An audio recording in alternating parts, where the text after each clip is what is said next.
Full and uncut versions available on Patreon. Check in the description below. Greetings once again, Pokemaniacs. Duuz-Diz-Din back again with more of the Pokemon Adventures manga, where previously, just as Drayden planned, the Pokemon League has taken place a lot earlier than normal because of the disappearance of the gym leader.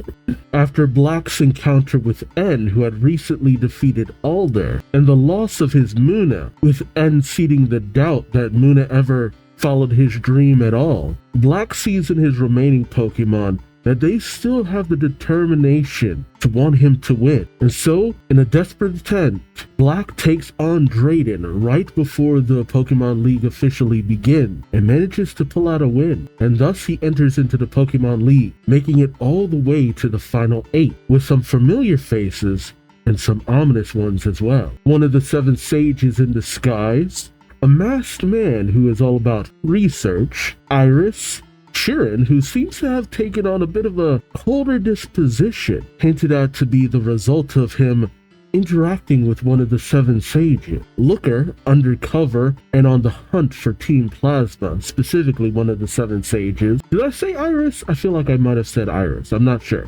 Marlin, who we know to be a future gym leader, and one young boy who swiftly has his dreams crushed. During the course of the fight, it's whittled down to 4 remaining trainers: Kirin, Iris, Black, and the Hooded Man. But with so many things brewing in the shadows, the real question is, when will Team Plasma make their move? Especially after Caitlyn manages to establish a psychic link with the gym leaders, with them having no memory of where they ended up after they were taken. So with Bryson on the hunt, he enlists another Pokédex holder, White, to investigate the masked man, the Hooded Man, whichever, who has a Pokemon known for taking away people's memories. What'll happen next? Join me as I find out, won't you? Alright, the Who's That Pokemon for this chapter is Keldeo, the remaining member of the Swords of Justice. Oh crap, I actually forgot, because the Swords of Justice are essentially based off of the 3 Musketeers. But what was he based off of? D'Artagnan, there it is. He's a plucky young squire who wishes to rise to the occasion. You know, despite how kind of goofy he looks, he's actually very inspirational. It's funny because I ended up liking him better than the rest of the Swords of Justice because he feels so anime protagonist. Like, you can do it, Keldeo! Rise to the occasion! You got this, buddy! Alright, adventure number 55. The Shadow Triad. We pick up with narration outside of the Pokemon League. The fiercest battles at the Pokemon League continue. The fierce battles at the Pokemon League continue. Meanwhile, in Floessi Town, I'm actually not sure how to pronounce that. And I can't find quite anything that would tell me how to pronounce that. Oof, I'm gonna have to take the L on that one. In Floessi Town, located on the west coast of Unova, in a place named Pledge Grove. Oh, is this Keldeo talking? Or Keldeo? I keep mispronouncing his name, even though I know it. Keldeo says, "My test is coming up. I better get in some more practice to perfect the moves before the 3 of them arrive." Okay, see, now it's more like the movie. Because it's one of the few movies I actually watched. I think it was just on. I think it was Cartoon Network one day. And they're just all talking. And I'm like, what the heck? I think it's why I was so taken off guard by how intimidating they were when they met Black, because they're not speaking, and it's throwing me off. Because when they talk, they're so much more friendly, especially Drakion and Virizion. They're so much more, nicer. And then you have Cobelion, who is regal and proper. It's like, you are not ready, Keldeo. And it just threw me so off because they're so intense and intimidating and serious, but because of their interactions with humans, they're not as friendly, so it really did throw me off. But now it's just kind of like, okay, either they watched the movie after the chapter and then got a bit of an adjustment, or this is just how they are when it comes to interactions with Keldeo. Drakion says, "We have to hurry. The little one is waiting for us." Virizion says, "Yes." Drakion notes, "Mistralton Cave was just the place we chose to meet. I never imagined we'd get caught up in things there." Virizion says, "About that, what did you think of that person, Drakion?" Drakion says, "What do I think, Virizion? I think he's got courage. He stayed inside that blazing cave all by himself. His Caracosta stayed behind with him too, and he tried to rescue Heatmore and Batrat from us, even though he was frightened." Virizion says, "I'm starting to have some faith in people again." Oh, I think that's Drakion saying, see, it's hard to tell because their mouths aren't moving or anything. And then Drakion always has that grin on his face, usually. I think it's Drakion who says, "Me too. We've been traveling through this region ever since we awakened, and we've seen all sorts of people.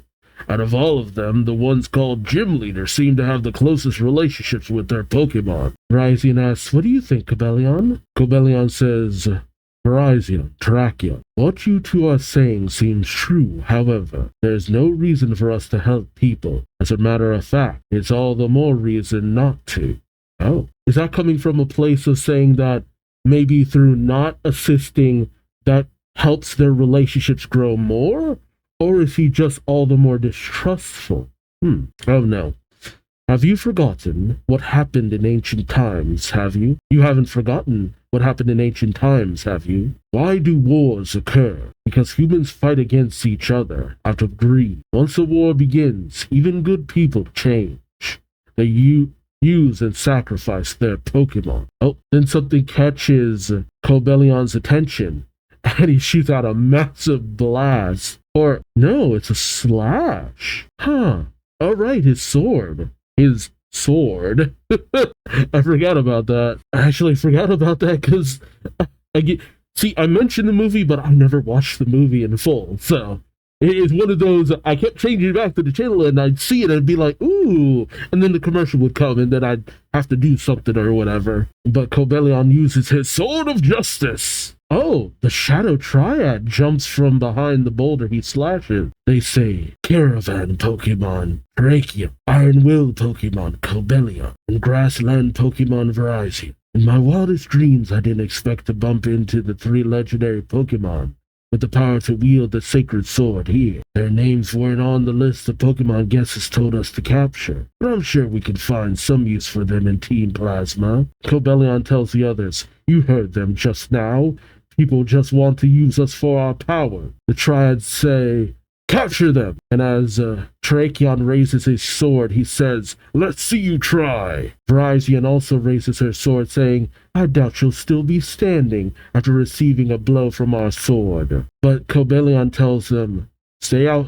You two stay out of this. He then uses Metal Burst. Metal Burst? Metal Burst? Oh, that's cool. Okay, that explains why I've never really had... I don't really remember this move. I've never really had any of the Pokemon who actually learn it. Interesting. I've never really solidly used any of them. But after a massive explosion that knocked back the Shadow Triad, they look to where the Swords of Justice once were and say, they disappeared. They pause for a moment and then say, forget about them. We need to get back to where we started. As they race off, the swords watch from a nearby cliffside. Virizion questions Cobelion, saying, why did you stop us? Tracheon states, we could have used the sword and gotten rid of them easily. But Cobelion notes, people's feelings appear in their words. I'm sure we can find some use for them. Those are the kind of people who see us merely as tools for them to use. They aren't worth fighting. That would only taint our sword. We have more important tasks at hand right now. Let's go. And they race off. We cut to Keldeo training in the woods. As the swords approach, he says, oh, you're late. I think it's Cobelion who says, sorry to keep you waiting. As our young apprentice, Keldeo, you must master the use of this sword move to join us. This will be your final test. Have you been practicing everything we've taught you up till now? Oh, I think it's Virizion who says this will be your final test. And it's Tracheon who says, have you been practicing everything we've taught you up till now? Keldeo says yes. He concentrate, and thinks to himself, stand firmly on the ground, gather all the strength in my mind, and with a clear head, and thus Keldeo's sword begins to shine and glow. The others say, ooh. Keldeo says, just a little more. He swings his sword, trying to make the carving in the stone like the others. Keldeo says, I did it. Now can I join your team? But as he loses focus, his sword dissipates, and he's not able to make the full mark in the stone as he fumbles hard. As Keldeo sulks, Virizion laughs, and Terrakion questions, you lost focus, didn't you? Terrakion thumps his chest, saying, but you've gotten this far. You only have a little way to go now. We'll help you with the finishing touches. Virizion says, yes, you can learn about power and charging a target from Terrakion. And Terrakion says, Virizion will teach you about speed and the sharpness of your blade.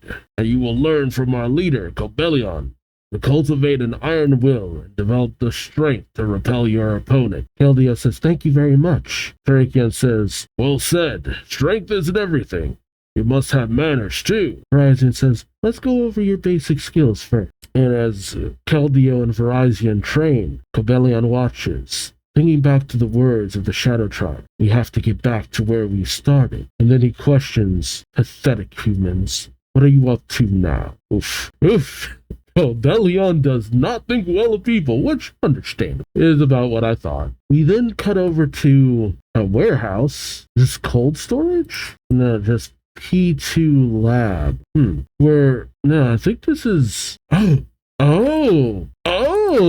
so this would be like Plasma 2 lab or something. Or you see a Pokemon firing something off. It kind of looks like a move tutor area. As a Shadow Triad watch, they say, this is amazing. Once we complete this, the power of Team Plasma will be unprecedented. Oh, I know this Pokemon. It's one of my favorites. Yep, Genesect. I just think they're neat. I saw a glimpse of them in one of the movies that I did not watch to completion. But I don't know. I think Genesect is kind of cool. I didn't know Team Plasma created them. Or is that the legend of Genesect? What's the backstory of Genesect? Oh, revived from a fossil and using technology enhanced by Team Plasma. So yeah, okay. Yeah, it is essentially just like Mewtwo all over again, more or less. Not as cool, but still kind of cool. The Pokemon League has begun too. Drayden, the mayor of Opelucid City. They say, looking at a monitor with Drayden and I guess a commentator talking. They say, I bet he's hoping to use the Pokemon League as bait to lure Team Plasma out. Just you wait and see. We'll raid the Pokemon League just as you expect, but with a force that will crush you. And as the Shadow Triad leave the lab, they pause and say, I sense 3 presences. As 3 attacks are launched at them, it's not the Swords of Justice, is it? Or someone else? Look like elemental attack. The Shadow Triad send out their own Pokemon. Lilligant, Larvista, and Basculin to deflect the attacks. Yeah, a grass attack, a water attack, and a fire attack that they all absorb or deflect. There they are, finally! Gosh! Man, I was waiting for them to try and say, is it those 3 Pokemon again? And I even thought that too, it's the Swords of Justice. And then they say no, only to be met by the Striaton City gym leaders, Ceylon, Cress, and Chili. And their 3 primate Pokemon, Pansage, Pansear, and Panpour. They state their names, Ceylon, Cress, Chili. We're the triplet gym leaders who protect Striaton City Gym. I'm sure you've heard of us. The Triad say, nope, not a word, which takes Chili off guard. In a rage, Chili says, how dare you they mock us? Go get him, Pansear. Ceylon, a little amused by it, says for Pansage to go in.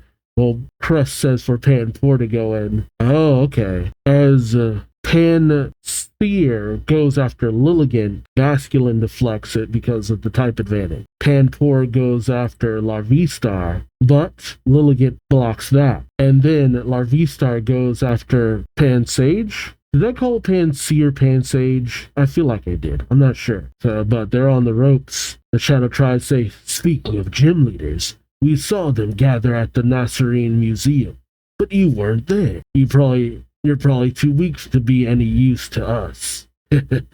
After all, you three have to gang up together to protect a single gym. But as they do battle, we cut back over to the lab as we hear a roar from the lab. But then we cut over to Caldeo, still practicing his sword. And as he summons it, he goes again to make the mark in the rock, finally managing to do it. He says, I did it. Horizon says, indeed you did, Caldeo. Terrakion says, you learned your lessons well. And Cobelion steps forward saying, well done, Caldeo. You've mastered the use of your sword. Now, let us depart.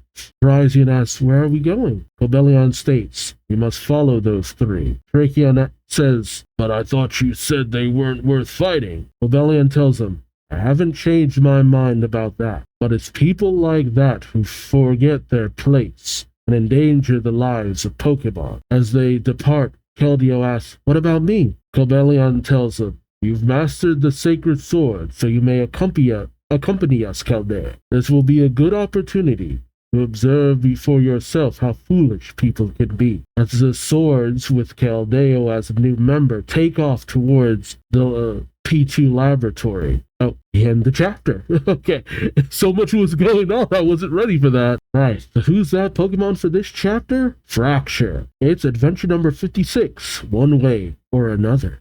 Oh, we cut back over to the Pokemon League, where the end. Oh, so we're not going to see how that all ends? Dang it. I finally got my wish of finally finding out what Chili Crest and Salon are up to, and then we cut away. Figures. The narrator says, Pokemon League Stadium in the Unova region. A tournament is being held to determine the strongest trainer. It's a single battle using 3 Pokemon, but the trainer loses the moment even one of their Pokemon is defeated. Chertaro announces Black versus Iris! Black says, never thought I'd face you in this tournament. This sure is a surprise. Iris says, for me too. And as Black sends out Braviary, he says, I don't think I'm going easy on you in this battle. Let's start. Iris sends out Fracture. Chertaro announces, Black has called out his Braviary, and Iris is using her Fracture. And as the 2 Pokemon clash, ooh, Fracture swings his tail,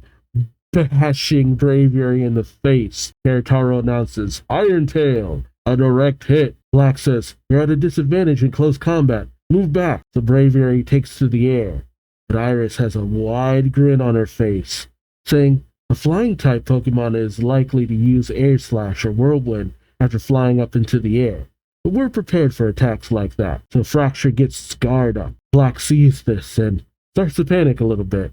He thinks to himself, she's familiar with all my moves. Iris then thinks to herself, knowing Black, he'll probably get impatient and go for another close combat attack again. Black says, in that case, Brave, charge! And Braviary charges in just like Iris thought. Oh, but as Braviary nears Fracture, it seems to notice something, folds its wings in, and then dives down. Oh, to use Brave Bird. Oh, but Fracture was ready for it. Despite Braviary's attack, Fracture manages to catch it by the beak. Chertaro announces, whoa! Black's Braviary looked as if it was going to attack from above, but instead it dropped down to strike from a low altitude. Nevertheless, Fracture managed to block it. Black is shocked. You blocked my attack? But you won't get out of this without taking any damage. What are you thinking? Iris says this, as Fracture evolves into another of my favorite Pokemon, Haxorus! See, now you know I'm having fun with this volume. Getting some of my favorite Pokemon out there? Heck yeah! I was ready for Iris to finally get a Haxorus. Because when Iris was in the anime, she only had an Axnew. And for most of the time we saw her here, it was Fracture. So it took until Journeys to finally get her Axnew into a Haxorus. But here, nah. We get that Haxorus right here, baby, when it really counts. So now with her brand new Haxorus, with Braviary by the head, Chertaro announces, Iris's Fracture has evolved into a Haxorus. Iris says with that big old grin, my Fracture has fought many skilled trainers since the Pokemon League started. It's gained a lot of experience. I had a hunch it was about to evolve, so I took a risk. hoping it would evolve during this battle. Black is shocked as he says, "Shoot, come back, Brave." And he recalls his bravery, which probably smart. Cherotaro announces they're fighting under a special rule in which trainers lose the moment one of their Pokemon is defeated. Black's bravery has received damage from using Brave Bird. It would be too risky to allow the Haxorus to keep a hold of its neck. Black made a snap judgment to return his bravery to its Pokeball. Aris says, "Right, you can't push your Pokemon too far under these rules, can you? Same goes for me." As she recalls her Haxorus and sends out Duuz-Diz-Din. Oh, sorry, I just love saying that name. Oh. And so Black brings out his Galvantula. See, like, straight up, it's been so long into this series where I haven't been able to just, like, display some of my favorite Pokemon of this generation. And yet, here we go. They're just getting them back to back to back to back. Genesect, Haxorus, Galvantula. It's just like, yes, baby, give me the good ones. Or at least my opinion, the good ones. If you've seen a lot of your favorites, more power to you. I think the limitation of the fact that this region doesn't really get a lot of the other region's Pokemon kind of keeps a bit of a limitation on it. Black says, "Can't push our Pokemon, but it looks like you're really pushing yours to me. I don't really know anything about you, do I? Iris, why did you enter the Pokemon League anyway?" Yeah, he's finally thinking about it, because he's spent so much time either being pissy towards Iris or just mostly just hanging out with her. But it's just like, I don't actually know anything about you. That does show growth on Black's side, because he does tend to be shockingly self-centered. It's easy to kind of bypass how self-centered Black can really be sometimes.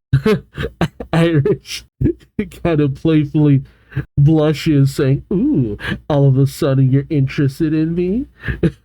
Black stumbles, saying, "Oh, well." But Iris's determination returns to her eyes, saying, "The reason I entered the Pokemon League is to make my grandpas proud." As Duuz-Diz-Din grapples with Galvantula, Black says, "Grandpas? You mean Drayden and Alder?" Ooh, and we even see I just talked all that about not seeing other generations Pokemon, but here you have Gyarados in this flashback, as you see Iris on the back of a Dragonair fighting against Dragonite and Gyarados. As she thinks, how long has it been since I was trained to become a Dragon-type Pokemon expert in my hometown of Blackthorn and the village of dragons? Oh, Blackthorn, okay. So she's from way out there. And well, at the time I was pretty hyper and out of control. So they thought it would be good for me to, and we see the elder of the dragon clan and, I don't know, his assistant, I guess interpreting for him, saying, "My dear Iris, I invited someone to train you." So says the elder. Iris says, "Train me? Nobody's got anything to teach me." The elder goes, The interpreter says, "Don't be like that. He's traveled very far to meet you, you know," so says the elder. And so Drayden approaches the young Iris, saying, "So this is the girl, eh?" Oh, it's both Drayden and his assistant Kimmy. As Drayden looks down at Iris, he says, "She has a nice spark in her eye." As he kneels down, he says, "With some rigorous training, I'm sure she'll..." Iris recalls and says, "I don't know who you are, but I'm sending you back where you belong." As she brings out a Lapras. Drayden says, As Kimmy opens up a case with Drayden's Pokeballs in them, he brings out his Duuz-Diz-Din to face off against Iris's Lapras. And Duuz-Diz-Din gives Lapras the business, much to Iris's shock. Iris is left exhausted. As Kimmy kneels down, she says, "Apologies for the belated introduction. This is Drayden, the gym leader of Opelucid City in the Unova region. He specializes in Dragon-type Pokemon." The elder says, The elder's assistant says, "What do you think of Iris? If you think she has potential, I'd like to entrust her to you." So says Kimmy says, "Drayden would like her to succeed him as the gym leader of Opelucid City someday too." Iris says, "Hey, don't you ignore me. Gym leader? Are you kidding? I could become a gym leader without your help. In fact, I bet I can even become the Pokemon League champion." And then we have Iris's narration saying, I just blurted that out on the spur of the moment, and only said it to get on his nerves. Normally, no grown-up would take what a little kid says seriously, but and as Iris has arrived in the Unova region with Drayden, they're walking through a bit of a wasteland. Drayden pulling Iris along, Iris saying, "Hey, where are you taking me?" Drayden says, "If it's your dream to become the champion, there's someone you should meet." As we see Alder wrestling with his buffalo, he says, "Hello, if it isn't old Drayden." Drayden says, "Meet Iris. She hopes to become the champion one day." Alder says, "Is that so? And you've come to defeat me, have you?" Iris says, "I don't even know you, pal." And Drayden puts his finger to her lips as Iris says, "Hey." Drayden says, "For starters, you shouldn't address other people as pal." Iris says, "Then what am I supposed to call him?" Alder points to himself, saying, "You may call me Grandpa." And Drayden says, "Then you ought to call me Grandpa too." Iris says, "Wouldn't it be confusing if I call you both Grandpa?" Alder says, "All right, then you can call me Grandpa." Drayden says, "I'll be Grandpa Drayden." Iris says, "That really surprised me. They took me seriously. They didn't make fun of me just because I was a little kid. They were the first grown-ups I ever respected and loved." But then Team Plasma's N came along. N didn't just defeat Grandpa. He hurt him and trampled on his reputation. The Black is shocked by this, and he says, "Now I get it, Iris. You want to win the Pokemon League and become champion, so you can fight and defeat N." Iris says, "I'm so mad at him. I'll never forgive him for what he did. That's why I'm not going to lose, even if my opponent is you, Black." Black says, "I can see you mean business. Phil is getting beaten badly." Yeah, eventually, I ain't lasted long against the Darudagon. And it ain't Drayden's Darudagon, but it's damn near close. And so he recalls Galvantula saying, "Come back." And he says, "Costa, I'm counting on you."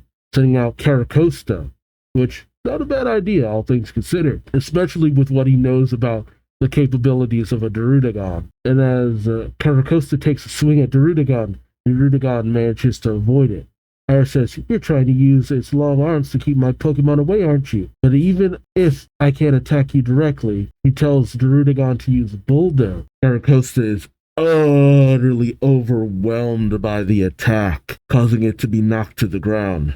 Black says, "That really hurt." It's a super effective move against Costa. Fortunately, Costa's abilities is Rock Solid, which helps reduce the damage it receives. Iris questions, "Rock Solid? Then I'll call out my Haxorus again, because its ability is Mold Breaker." And thus Haxorus rushes in. Ooh. And with its tusks, it almost slices up Caracosta, but Caracosta defends. Black checks his Pokédex, which reads, "Haxorus, the axe-jaw Pokemon. Their sturdy tusks will stay sharp even if used to cut steel beams. These Pokemon are covered in hard armor." Black says, "Tusks that stay sharp even after cutting through steel beams, huh?" But, and Caracosta's entry reads, "Caracosta, the proto-turtle Pokemon. Incredible jaw strength enables them to chew up steel beams and rocks along with their prey." Oh man, just everybody just cutting through steel. Steel mill industry is suffering. Or succeeding. Hard to say, all things considered. Black says, "My Costa can chew up steel beams too, you know." We're two of a kind, aren't we? We trainers in our Pokemon match. I have to tell you though, I don't want to lose this battle either. I want to win. I came all this way to do that. As Haxorus is really going in on Caracosta. But Black says, "And when it comes to winning the Pokemon League, no one will crush my dream." Oh, so as Haxorus just keeps slicing away at Caracosta, and Caracosta keeps defending, Caracosta sees his chance and manages to bite down on Haxorus's tusks, much to Iris's shock. Black says, "Gotcha, Costa. Ice Beam." Oh, snap. Point blank Ice Beam against a Dragon type. Oof. Oof. Did Costa always know that move? Or was it must be brand new? It must be brand new. I don't remember Costa knowing that move. He had an ace up his sleeve. Oh man. And yeah, Haxorus just frozen solid from the waist up. It just thumps over, and Chertaro announces, Actress has fainted.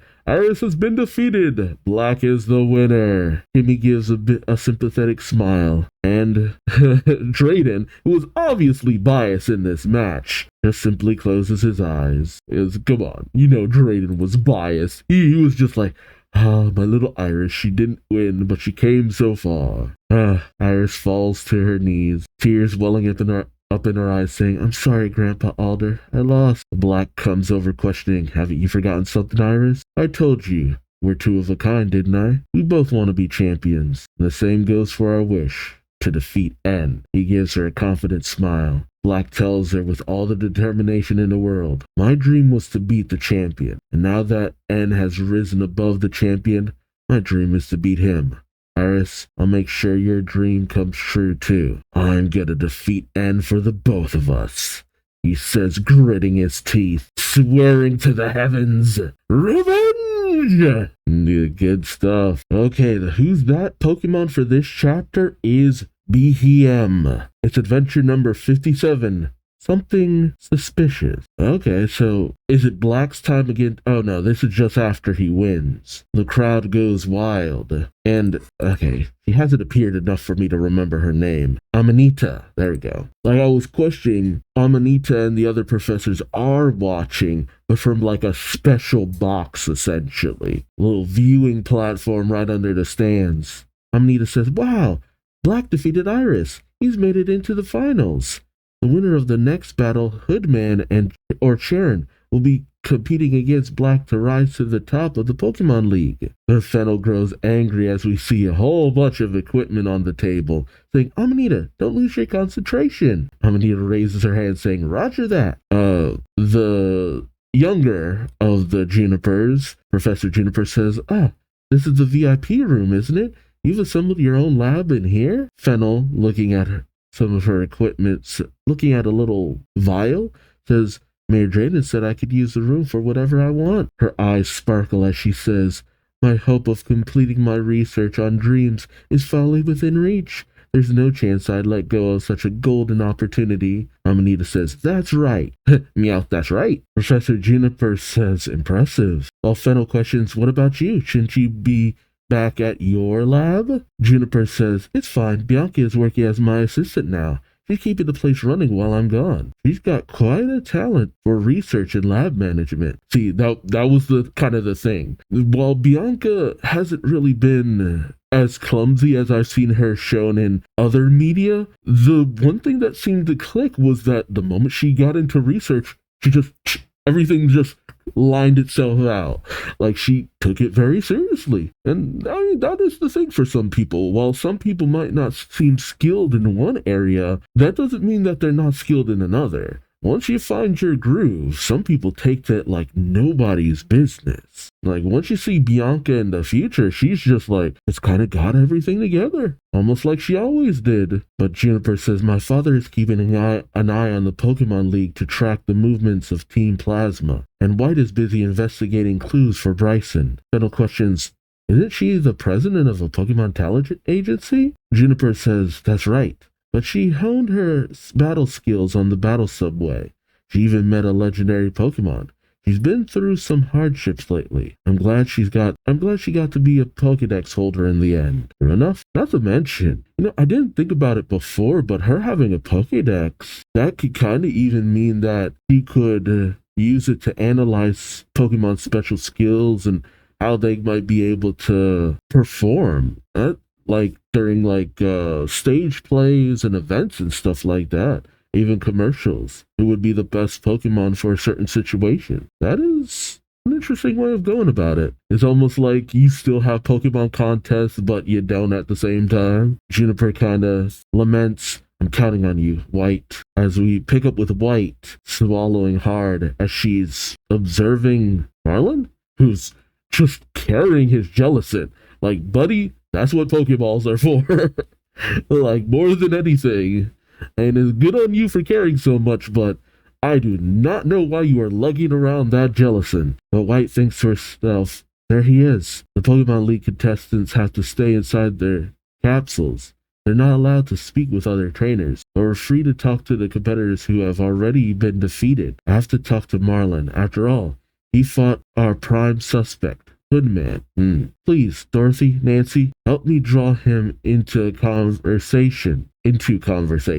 Not a conversation, which I feel like it should be into a conversation, feels like more proper grammar, but sometimes I don't know good grammar, so what do I know? She sends out her Stunfisk and I don't know why I can't remember this name. It's so unique. Alamomola. I'm not really sure what happens, but Alamomala clings to Jellison, much to Marlin's surprise, and then all of a sudden Jellison wakes up.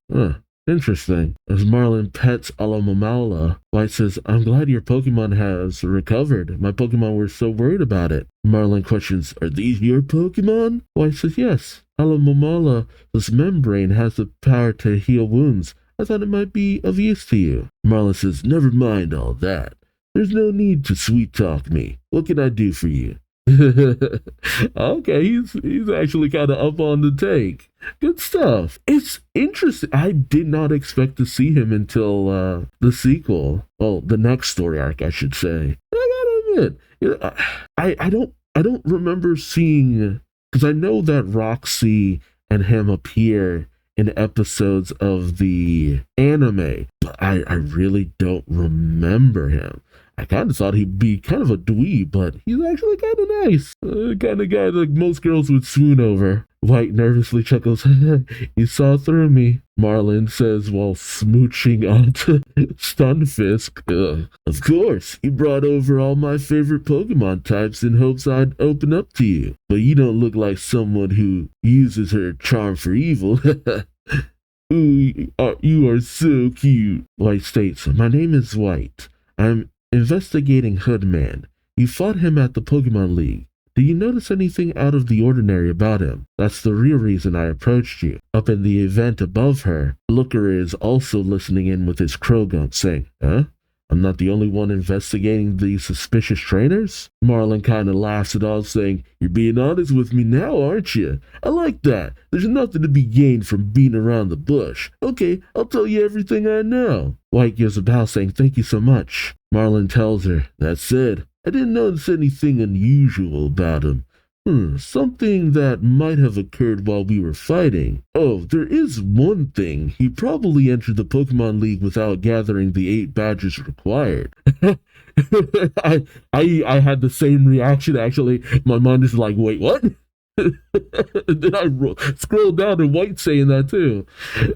White says, what? And even Krogunk has to keep Looker from shouting too. Marlin says, every sea and river has a distinctive scent, and that goes for the Pokemon who live in them as well. I can detect those aromas. Your Alamomala used to live in the water near Route 4, and your Stunfisk lives somewhere near Isurus, am I correct? Oh, snap. So he's kind of like Emerald, able to kind of pick up where certain Pokemon are from. More specifically, because he's been all over the region, he's able to pick up and on it a little bit easier. That's the only way that really kind of makes sense. You can't really pick up on an aroma from a place you've never been. Well, I says, yes, that's right.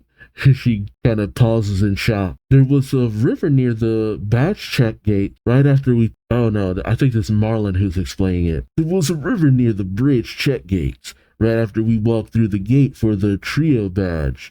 A trainer who's collected all 8 badges has to walk past that river. All the other trainers carried a slight scent of the river's waters, but I couldn't detect anything on Hoodman. Oh...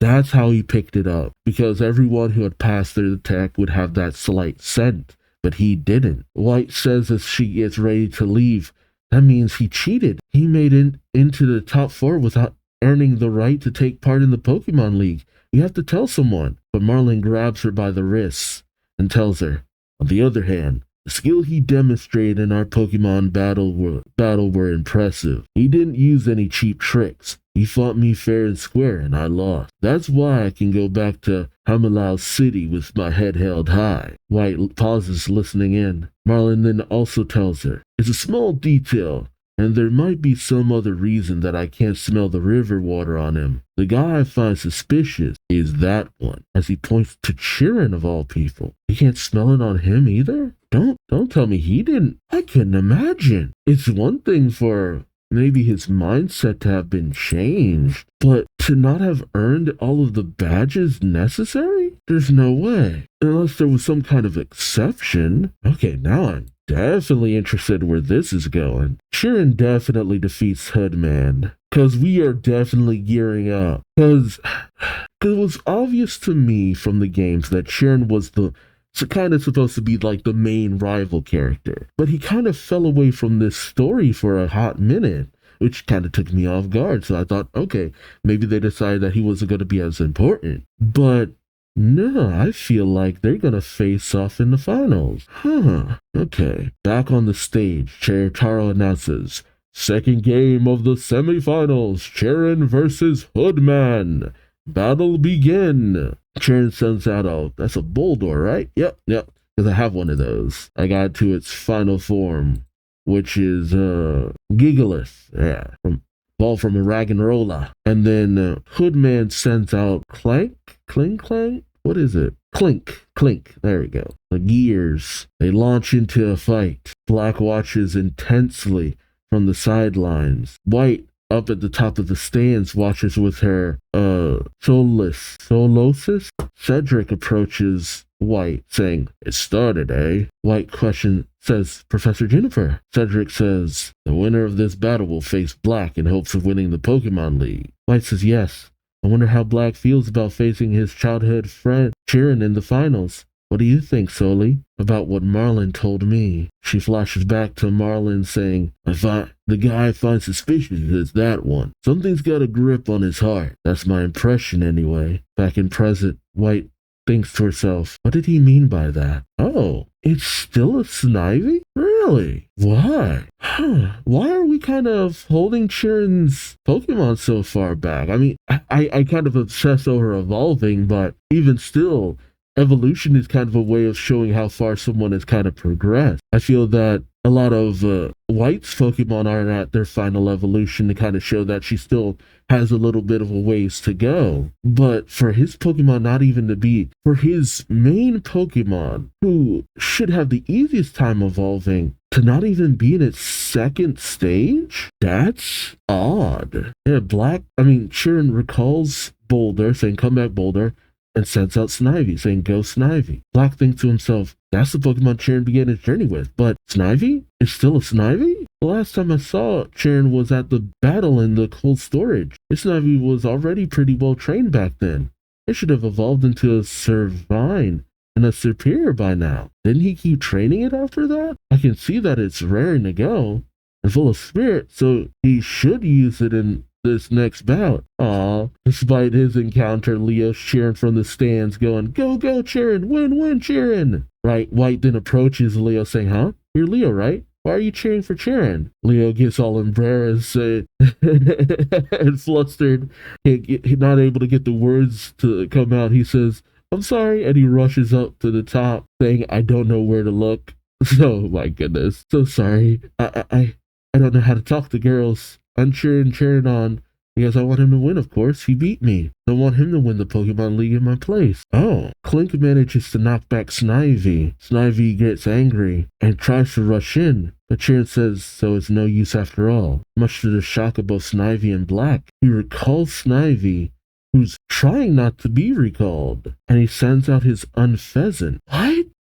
I don't understand. There aren't any special requirements to sending out a Snivy. Okay, yeah, something really ain't right here. What? Hoodman says, "I'll switch Pokemon too." And he sends out BEM. He has it use Calm Mind and then Energy Ball.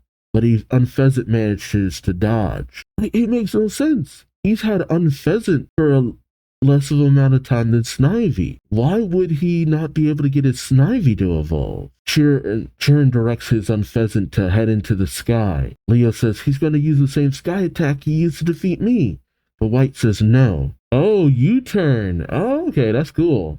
As Unfezant goes up and then into a dive, Black says U-turn. and Unfezant manages to ram into BEM's back, downing it. Oh, really? Just like that?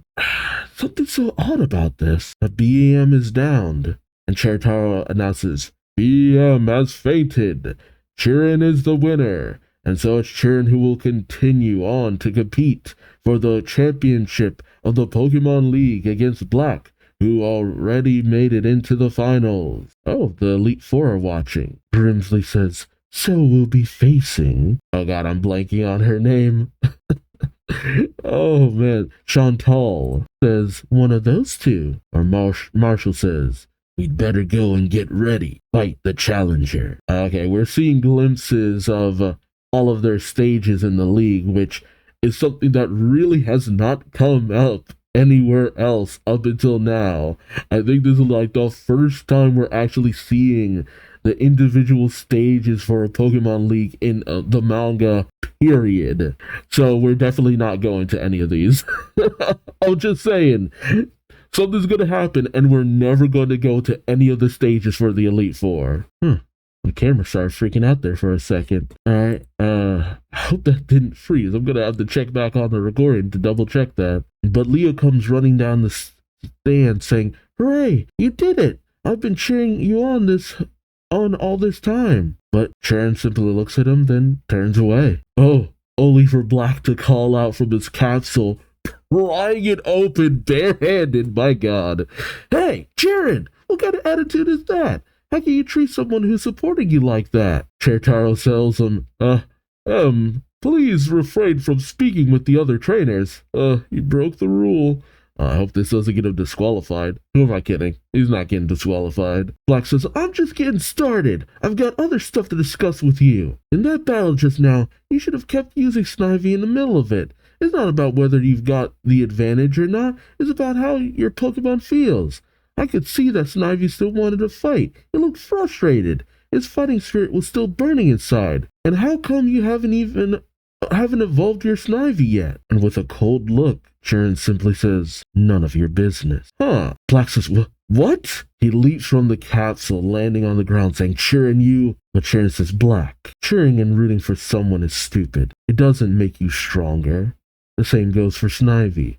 The reason I didn't train Snivy is that I saw no potential in that Pokemon. I took it out of the battle because it was weak. Black is stunned, saying, what are you talking about? What's gotten into you, Chirin? Chirin says nothing. I just figured out what I've been looking for all this time. And his Boldor starts to evolve. As he says, I've always pushed aside my needs to take care of other people. Now I've finally figured out what I want. He's the kid who always gets told, oh, you're such a nice guy. And he found that, man, being a nice guy never got me anything. It's like, oh, that hits me in the young me. That hits me in my youth. As Boldor starts to evolve, Chirin says, and that's power. Oh man, that is an awesome shot. He's being a tool, but that is an awesome shot of him with his evolved Raggenrola. Or, why did I say Raggenrola? Gigalith, his newly evolved Gigalith. I even said the name previously. Black screams at Chirin as he sends out his Emboar, and it clashes with Gigalith. Chertaro says, would you two cut it out? The final isn't until half an hour from now. As Chertaro tries to restrain Black, he says, no, I'm going to fight him right now. My childhood friend, my best buddy, has lost himself. I gotta do something about it right now. Somehow, I have to turn him back into the person he used to be. Let me fight Chirin now. Oh man. See, I don't like it. It would have been one thing if we at least saw Chirin developing into, this person. But it's so unnerving. I figured Chirin would maybe change at least a little bit over time. But this is way too much. It's too drastic. As we pick up with Grimsley and Marshall heading down a hallway to their individual locations, Marshall asks, which one of you do you think it will be, Grimsley? Which of those two contestants will be victorious and challenge the Elite Four? But then Marshall turns to see Grimsley looking at something. Marshall asks, huh? What's that? Oh, is he feeling the vibrations in the floor? Grimsley says, "Hey Marshall, care to make a bet? You think either Black or Chirin is going to challenge us, but I say neither of them will get the chance to challenge the Elite Four. As a matter of fact, the whole Pokemon League stadium might be about to collapse." Marshall questions, "What are you talking about?" Oh, Grimsley says, "Don't you hear it? A tremor that seems to be rising up from the depths of the earth. I remember in one of was it Generations or Evolution? The castle of Team Plasma was rising from the earth around Iris. Does it have the ability to travel underground? Is that why nobody could find it? Is that why they couldn't locate anyone? My thought that maybe they're underneath the Pokemon League. I didn't think how would that be possible? Oh wow, you completely turned my expectations on my head with this, because damn, Braviary and Galvantula are at 59. And they continue to be a whole 10 levels above Emboar, and Tortuga's at 43. I mean, hey, this calls it a Tortuga. It's a Caracosta. Huh. Oh, somebody messed up on the attacks there. Has it always been like that? Huh. But I thought it would be White's Volibee that continued to, grow in level. But her strongest Pokemon is now her Servine. Huh. When does she have time to train? Alright, and the last chapter of this volume and video. Who's that Pokemon? Unpheasant. It's adventure number 58. True Friend. Oh, they're just going at it. Okay. Taro announces, "Black, Chirin, please stop fighting this minute. The final is in 30 minutes. If you don't stop fighting now, it's kind of hard to declare what you'll do when these are the people who are supposed to be engaged in the final battle. It's a little unfair because Chirin hasn't been able to, get his Pokemon recuperated, but in comes Drayden saying, "Let them fight." Taro says, "There." Drayden announces, "They've already made it to the finals. Why wait? If they don't mind starting now, I don't mind." Oh, he says I, and Black says I don't mind. And Chirin says, "Me neither." And Drayden announces, "Very well then, I hereby proclaim this to be the official finale of the Pokemon League." Just flying by the seat of their pants. Black says, "Chirin, I'll show you what true power is." But Chirin coldly says, "No, I'll show you. To know the attack, defense, speed, and other aspects of your Pokemon, to research your opponents, to observe their knowledge, judgment, and orders in battle. That is power." Black says, "No," but suddenly Emboar slumps over. Black says, "Bo, what's wrong?" Taro says, "What's happened?"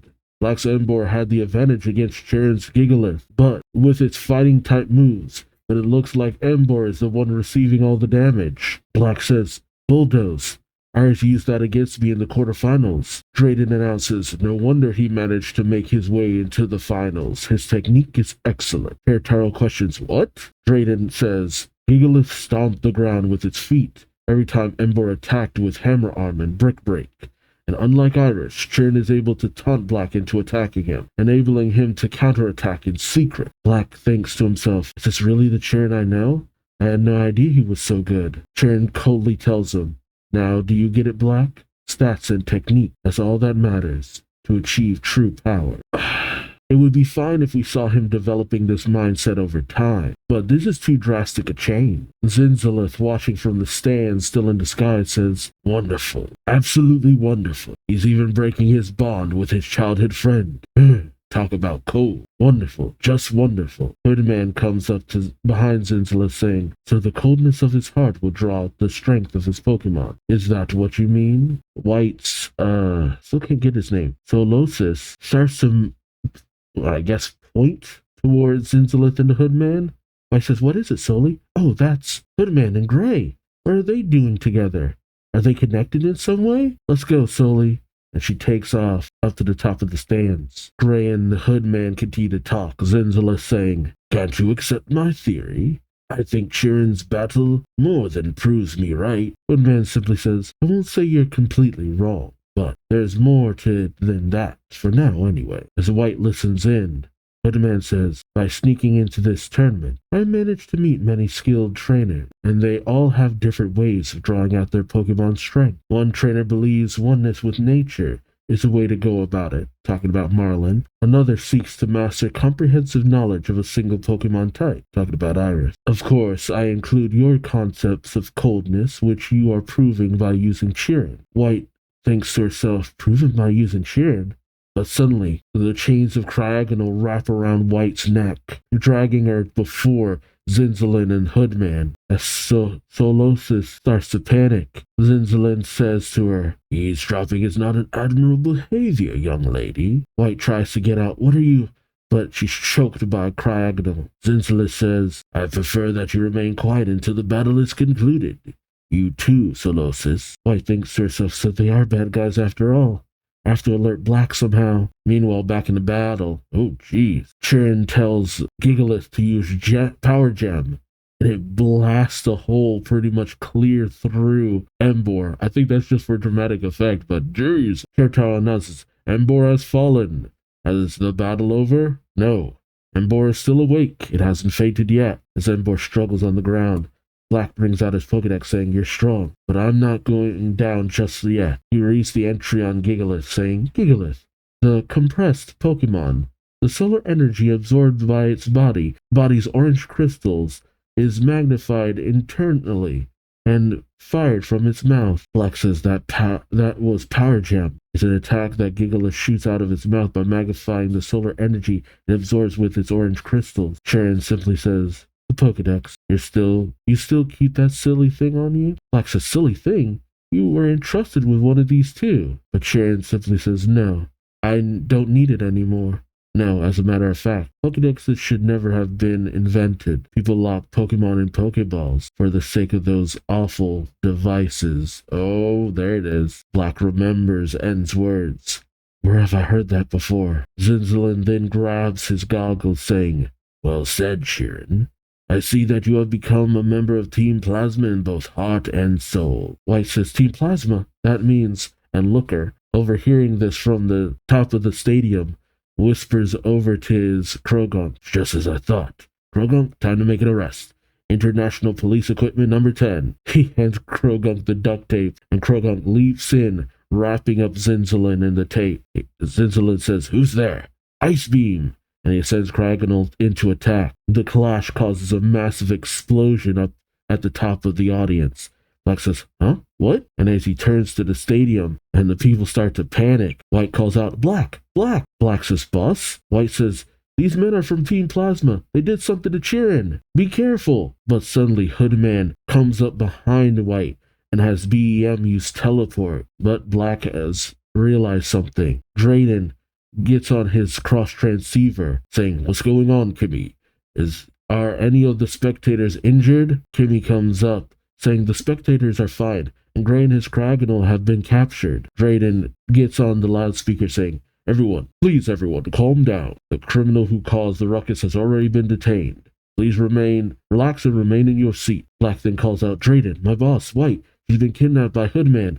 Turns out he was a member of Team Plasma too. Drayden says, I know. I've closed all the gates so he can't escape. But I'll have to put this final battle on hold until her safety has been confirmed. Understood? Black says, of course. And thanks. But Chirin says, I don't accept that. The battle will go on, no matter what. Oh. Chirin brings out his Unfezant, jumps on the back, and Unfezant grabs Black by the shirt, lifting them into the air through the skylight. Jeez. Okay. Cedric calls out for Black. Arya, Fennel, and Anita can only watch from the VIP box. And as Drayden looks on, Chertaro says, oh no. Up on the very top of the Pokemon League building, Chirin tells Black, no one will interfere with our battle here. Now bring your Embor out again. Black says, Chirin, you've been brainwashed by Team Plasma. And while Black does bring back out his Embor, Black says, which actually makes this simpler. I'll wake you from their spell by knocking some sense into you. But Chirin says, I'm not brainwashed. I chose this. He brings back out his Gigalith and tells Black, remember the day we fought together at the cold storage at Driftville City? You happily trotted off to your gym battle after defeating Team Plasma, but I stayed behind because there was something I couldn't get out of my head. Bianca and Professor Juniper had told me about Team Plasma, and I'd heard their speeches on more than one occasion. before arriving in Driftville City. I also saw a lot of people liberating their Pokemon in front of me. I wondered, what is Team Plasma? What were they trying to accomplish at cold storage? Who is this king? So I returned to the cold storage in hopes of learning more about them. In the flashback, as Sharon enters cold storage, Zinzalin approaches him from behind, saying, "So you have returned. I knew you would come back. I've been waiting for you." Sharon backs away, saying, "How did you know?" Zinzalin approaches him, saying, "Because you have an inquisitive mind. Your friend merely shouted at us. He made up his mind about us from the start. But you are different. You're thinking about the reasons behind our actions. You want to learn the truth with an unclouded eye. That's wonderful. Let me teach you about Team Plasma." In present day, Black shouts, "Are you nuts? You became a follower of Team Plasma without questioning their ulterior motives in any way?" But Sharon coldly says, "I'm not nuts. I just lacked focus. Since you were very young, you've always had a clear vision for your future. You never worried about the trouble you caused for the people around you along the way. I didn't have anything like that, not really. I wanted something that would make me feel alive. Then I saw it." And we cut to Sharon being led by Zinzalin to the Dragon Spire. Yeah, that Dragon Spiral Tower, where he sees N communing with Zekrom. Sharon tells him, "Power, incredible power. This is the first time I wanted to get a hold of such power. I say it to your face now, Black." He points to him, saying, "You're weak. Your Muna abandoning you proves it." How does he know about that? Black says, "Yeah, maybe. Looks like you're telling the truth about not being brainwashed by them. Hey, Sharon, you've been scolding me ever since we were kids. You were always criticizing me for something, but I was grateful for that. I probably would have gotten stuck at Striaton City Gym if you hadn't been around. I wouldn't be here if you hadn't lectured me. But I've got no interest in what you're telling me now. Prove it. If the power you're talking about truly comes from this thing you call the truth, let's see you defeat me with it." Oh, that's good. Calling them out. And in that moment, Sharon finally is shaken. Sharon shouts, "Shut up. Gigalith, finish Embor off with your power gem." But Gigalith doesn't respond. Sharon says, "Why won't you shoot if you're out of energy? Hurry up and absorb more from the sun." But as Sharon looks to the sky, he's shocked as we see clouds. Ooh, I know what this is. Very dreamlike clouds filling the sky. Sharon says, "What's with this pink cloud? It's not a cloud. Is it smoke? That pink stuff is covering the sun. Gigalith can't absorb any solar energy." Amanita shouts, "Hey, it looks like that thing you were analyzing." He says, bringing out a vial from Fennel's coat. Fennel says, "Dream Mist." Sharon recalls Gigalith and sends out Unpheasant, saying, "Come back, Gigalith." Unpheasant. Black does the same, saying, "You come out too, Brave," as he recalls his Embor and brings out Braviary. They both have them use Sky Attack, and the two Pokemon ram into each other. But as the mist continues to fill the area, I'm assuming that's Drayden's Darudagon, because I don't think Chertaro has any Pokemon of his own. So Chertaro is brought to the roof by Drayden's Darudagon. Chertaro says, "Oh my, the Unpheasant has fainted. Heavens, they're asleep, both of them." So, I mean, technically Black won, but he sees that both Black and Sharon have passed out. Oh, and there's in that dreamscape again with the spiral tree, a young Black and Sharon. Black saying, "Sharon, do you see what I'm seeing? We're inside a dream." Sharon says, "I do. That's us 9 years ago. How weird. We're both in the same dream." Black writes something down saying, "My dream is to win the Pokemon League," it says. Sharon says, "And my dream is..." He writes something down and shows it to Black. Black says, "Oh," and the young Sharon laughs. Black wakes up. Black says, "You saw it. That dream too, didn't you? I can't believe you forgot what you wrote." And as Black brings out his notebook, it reads, "My dream is to win the Pokemon League," with a little part to the side, written by Sharon. "My dream is to support Black's dream to win the Pokemon League." Black says, "No matter what happens to you, and even if you never go back to being the Sharon I used to know, you'll always be my friend. That's the truth, and it will never change." Oh, something pokes at Black's head, clings to Black's head. Black turns, saying, "Welcome back, Musha," as we see that Muna has evolved in a Musharna. So what, did he go off to evolve? Gain some kind of strength or something? Well, Black grows angry, saying, "Team Plasma, how dare you use my friend and kidnap my boss? You've made me really mad, and the light orb responds to Black's truth. The truth is he's pissed, and thus Reshiram is finally freed from the light orb. As Black declares to the heavens, and as Reshiram roars, he says, "Come out, Team Plasma." Zinzalin is shocked, saying, "Ah, the Lightstone has turned into Reshiram." To be continued. Man, I still don't fully buy it though. I mean, something about what has happened with Sharon just, it still doesn't sit right. Even if it wasn't some form of manipulation, Sharon just feels too logical to fall into something like this. But then again, maybe that's the point. Maybe because that's how cults usually can be. The people that you would never expect would fall under the sway of scammers and cults and, things like that. They do end up falling into stuff like that. And you're kind of bewildered being like, but they're smarter than this. But some people just have the personality, the charisma, and just show, people the right things to make them kind of be swayed. But that was pretty fun though. Getting to see Keldiel and his development, which was such a big part of one of the movies, which I actually did like that movie, even though I didn't see it all the way through. And it kind of painted an interesting picture of that one Pokemon, the evil Pokemon from it. I'm kind of wondering how that Pokemon will be involved going forward. Especially because it wasn't involved with Zekrom and Reshiram in the anime, I don't think. But the secret project that Team Plasma is developing, which, if you didn't already know, I kind of spoiled it, Genesect, but that name doesn't mean anything to you if you don't know. So I'm interested in how that's going to come into play. I'm glad that Chili, Salon, and Crest finally came back into play. I guess they were just kind of hunt down any kind of location they could. So it was like I said before, they were probably trying to hunt down Team Plasma's base, and this is what they came upon. Which leaves me questioning, where's Bryson? He just kind of disappeared. I wonder where Hoodman took White though. I knew Black and Chen would face off, but I don't know. I see. I guess it's because I feel so strongly about the person that Sharon is. It just doesn't feel right. Like, this doesn't feel like Black facing off against the true Chirin. He's facing off against an echo of who Chirin should be, or could be.